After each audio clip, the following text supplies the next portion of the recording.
Hey everyone, welcome back to Cosmic Alarm Clock. If you're listening to this on Spotify or Apple, you might be surprised to hear from me. As I said, I would no longer post here, but this is the final episode. And could it be more fitting? I am recording this podcast completely spontaneously as Cosmic Alarm Clock wants to be on the full moon of the Scorpio moon cycle. Gemini, which is the moon that this is in, is the sign that this moon is the sign associated with stories. And all stories have a beginning, a middle, and an end. But more importantly, Gemini in business is associated with marketing and sales and our message. What is your message?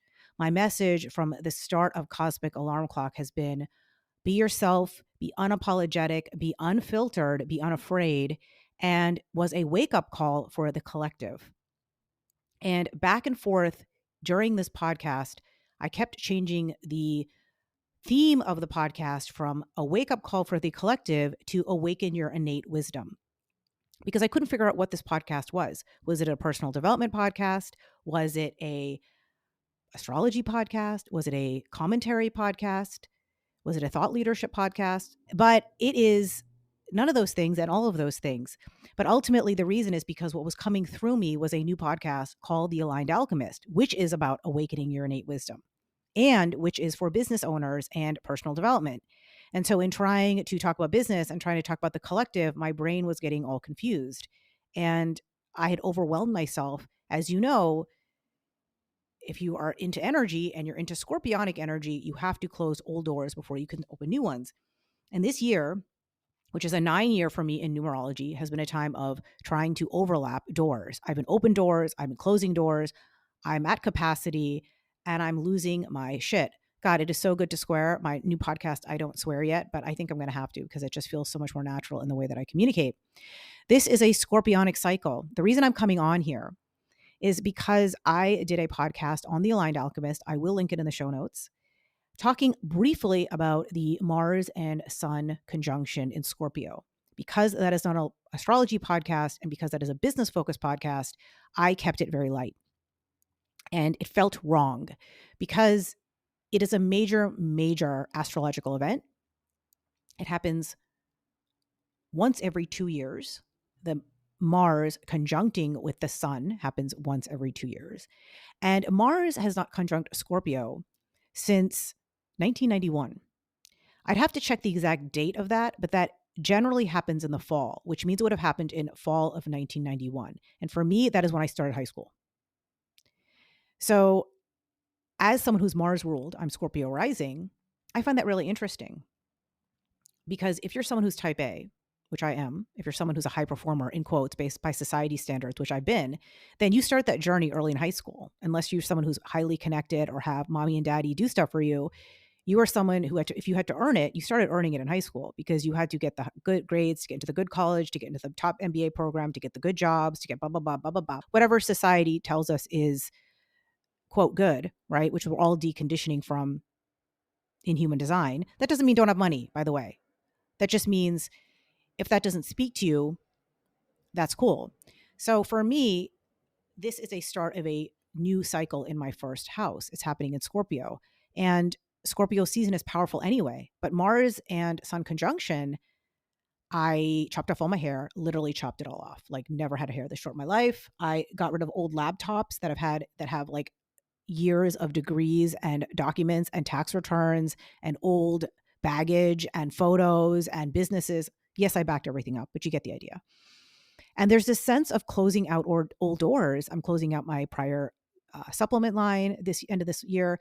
There is so much ending and so much beginning, and I'm feeling this energy very strongly. And yes, I've had multiple coffees today. No, I don't normally drink coffee, but it's that full moon buzzy energy. And so I wanted to come on here and share that with you. And you can see where the Aligned Alchemist and Cosmic Alarm Clock are starting to weave together because I'm sharing a lot more kind of personal stuff than I would on YouTube.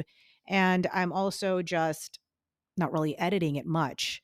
So the Mars and Sun conjunction in Scorpio, the big things you want to know since it's already happened is number one, it is a 2-year process. So yes, it happened on November 18th. No, it's not a one-day event.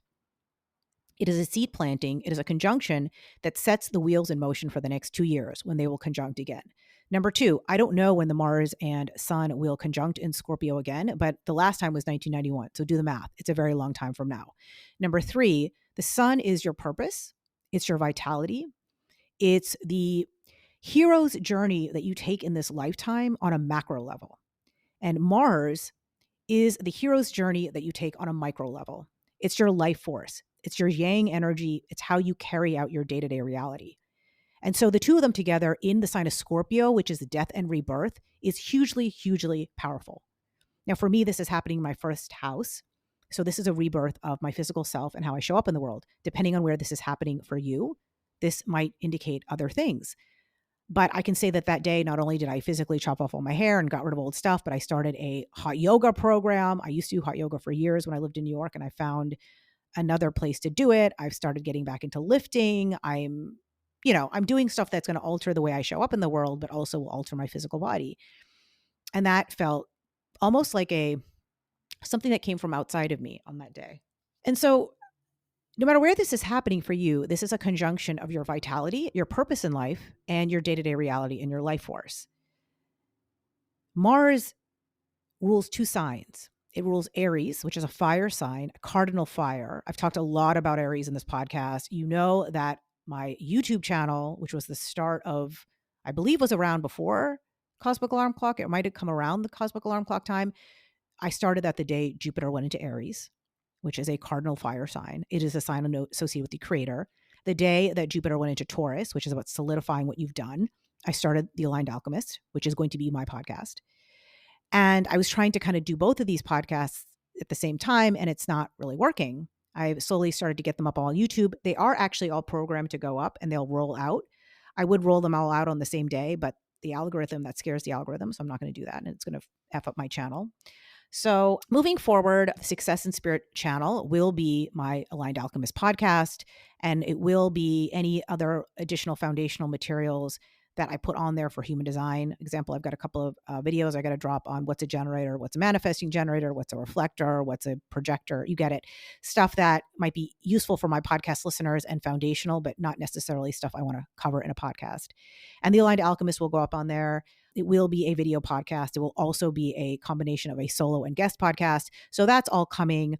And so where is my life force? Where is my Dharma? I have my sun in the 10th house of Dharma. Being bright, being seen in the world, being a change maker, and taking a leadership role. And that's what I want to do in the Aligned Alchemist. I want to fundamentally shift how we view personal development. I want to combine human design with traditional business strategy. I want to combine, quote, woo astrology with someone who has a background in engineering and science and demystify what someone who believes in this stuff is. I have spent way too much time on YouTube as of late because I've become re-obsessed with the law of attraction, and I've been listening to Esther Hicks videos.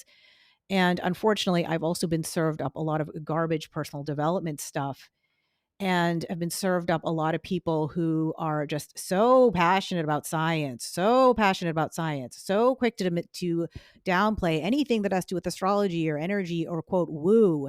And they have no fucking scientific background. They've got no engineering background. They've got no actual academic background to say anything they do, but they are telling people what they want to hear. And so people are eating this shit up. And I'm like, okay, well, hopefully I can be a different voice in that arena, a different voice in that camp. And that's what Success in Spirit is about. It is redefining what success is, redefining what spirituality is, and all of the above. And that's what the Aligned Alchemist is about. And so that is what we are transitioning into. The other reason why I am transitioning the podcast, in addition, just because for my own personal desires, is because as a society, the wake-up call is over. Pluto will enter 29 degrees of 29 degrees of Capricorn around winter solstice. Now, it will dip back in around the time of the US election, I think, for some more shenanigans to come through. But what they say, the match has been lit, which is very, very fitting because Pluto refers to alchemy. Pluto is the modern ruler of Scorpio. Pluto is associated with Kali and fire and transmutation. I did an entire episode on how Pluto and Chiron are the change agents. That episode will drop, the next couple of days. I'll be rolling out all my future episodes. One will be that. One will be the second part of mental health in the age of Aquarius, where we talk about the Pluto shift. I do one on Chiron and Pluto. I do another one on Saturn and Pisces, which, by the way, is not an old episode because Saturn is just going to hit 1 degree of Pisces like tomorrow. And I'm recording this on the Gemini full moon of the Scorpio moon cycle. So November 27th, the day after Thanksgiving break. Saturn went into Pisces in March, retrograded back to 0 degrees, almost still 0.00, and then went forward in middle of October. So we are starting the clock, my friend. So that started, and Saturn will be in Pisces from now on. We've got Pluto at the last degree of Capricorn. I've said this so many times, but in case you don't listen to all my podcasts, 29 degrees, anaretic degree, holding on to what was. Capricorn, structures, the past, fear, business, macro societal structures. Again, in Cosmic Alarm Clock, I speak on the collective level. I speak on the mundane level. If I was recording this for The Aligned Alchemist, I would be talking more about how Capricorn is the structures of your life, so structures of your business. For example, I am about to drop a episode on The Aligned Alchemist, which is up on Apple and Spotify. I will link that below. That will take time to get up on YouTube. And that talks about structure in your day-to-day life and how to leverage your human design and your root center to handle personal development and discipline and deadlines. So macro, micro. And so anything else that wants to be come through, Mars in Aries is more about taking action. Mars in Aries is about the entrepreneur. Mars in Aries is about getting stuff started. Mars in Aries on the low side is war. On the high side is athleticism. Mars in Scorpio is about transformation. Mars in Scorpio is about mutation. Mars in Scorpio is about alchemy, which is what The Aligned Alchemist is about. You can see why I've decided, literally as I'm speaking, my hands are forming an X. You can see these paths has now, we're not at a conjunction point where one has become the other. This conjunction will last for the next 2 years. Pluto does go into Aquarius in January of 2024. Uranus starts stationing forward in Taurus in mid of 2024. Chiron stations at the end of the year. Jupiter stations at the end of the year. Jupiter stations at 5 degrees of Taurus, literally on New Year's Eve. And 5 degrees of Taurus is where we had this last eclipse in October, which was the final eclipse in the Taurus and Scorpio polarity, which is how this podcast got started. Go back to episode 1. You'll see it was about the Taurus and Scorpio eclipse. We have now switched into Aries and Libra. And I do have a video on here talking about that because the nodal switches are a big deal. So yes, I may come on here and do an occasional astrology episode to talk about major astrological things, but they'll just be in a video or they'll be on The Aligned Alchemist because maybe if something crazy shit happens next year with political stuff, maybe I'll come on here and do an episode about that because Pluto will go in and out of Capricorn for the most of next year. And as you know, anytime fear and control tries to hold on to the past, well, then that's when shit gets real. And so next year is an election. Next year is a coming to Jesus of, frankly, like an economy and a society that's fed up. I was on LinkedIn the other day and they were talking about how corporate profits are at an extreme. And I get the sense that most people are like stressed out about getting food. And so I'm just like, this is a weird kind of Aquarian uprising in the making. If you don't know what happened the last time Pluto went into Aquarius in the 1700s, that was the French Revolution. So Aquarius is the opposite of Leo. I actually, when I was in line at the coffee shop today, I was thinking I am going to drop an episode I did on the Heart versus Hive. It's on the main podcast. I will drop it here. And it has to do with the notion of Leo versus Aquarius. Now, I did that episode last summer of 2022, to talk about the notion of the creator versus the tribe and how, you know, with all these algorithms and stuff, we're all getting crunched into what it even means to be a creator anymore.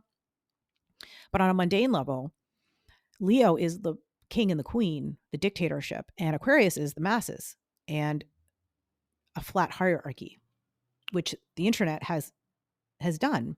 You see it in entertainment. You see comedians who are nobodies becoming somebodies on TikTok overnight. I don't necessarily think it's a good thing because I think it's a lot of garbage that rises to the surface, but I'm also old. So I'm probably an old fart that doesn't really appreciate modern art. I think most music and comedy and a lot of stuff in today's era is shit. But that's because I grew up in like, Dave Chappelle and like, 90s rap and stuff that was like really, really groundbreaking. But you get the idea. It's no longer some old fart like me or a marketing executive or a record executive deciding what's cool. The masses get to decide what's cool. That's what Aquarius is. But you get into a dangerous situation, which has happened in, third world countries and I've lived in a number of them, where you have the majority who does not have and the minority that has. That's when you have gated communities. That's when you have people have nothing to lose, et cetera, et cetera. So I'm not saying that's what we're going to have, because we have welfare programs in our country. We have, I'm sure whoever is and I'm not a political person, don't care about politics, think it's all a bunch of nonsense, all what people want to hear, depending on who it is and what people want to hear. But, there's going to be a lot of touting to, programs and other things to help people. And then the other side touting to who knows what. Pluto is a sign that is at the root. It is associated with being under the surface. And so who the heck knows what's going to happen when Pluto enters the last degree of Aquarius? Excuse me, the last degree of Capricorn. I don't know why I keep saying that. And I think it's because Pluto is going to go back and forth. So it's going to be 6.5 one dozen of another, although that 1 degree makes a difference because the signs of Aquarius and Capricorn are very different. And speaking of astrology, my cosmic clarity sessions, cosmic consultations are back. These are my laser sessions. These are my 2024 look aheads. And this is the last time I am doing pure play astrology. This is the only way to work with me in a non-business capacity. Link for those is below, very limited. They are live, last sessions, and those will only happen in December while they last. It's how the brand got started. I started doing live readings in August of 2022. And so this particular chapter of the brand is closing. And so how fitting that I am bringing these back. They are up now. And what else? If you're interested in sticking along with me for the journey for the Aligned Alchemist, it's going to be exciting. It's going to be real, and it's going to be all the above. The first couple of episodes of the Aligned Alchemist, which are up on Apple and Spotify, I have already laid the foundation. If you're brand new to human design, if you're coming to me from pure play astrology and you're interested, those are the great episodes to check out. I've only done, I think, about 8, and I'm going to do a couple more this year. So the first 10 episodes are very, very foundational. They're kind of one-on-one. They're more teaching episodes. And then starting in 2024, we're going to get more into the guest episodes and just overall how to actually use this in business. And, it's going to be a part of my overall brand, if you will, not just a random podcast in a microphone to wake up a group of people that I probably will never see or meet. And if you never watch any of my videos, you'll never see my face. Very Aquarian, very fitting. Cosmic alarm clock. Who knows what the future brings? But for now, the alarm clock has gone off. Thank you so much for listening.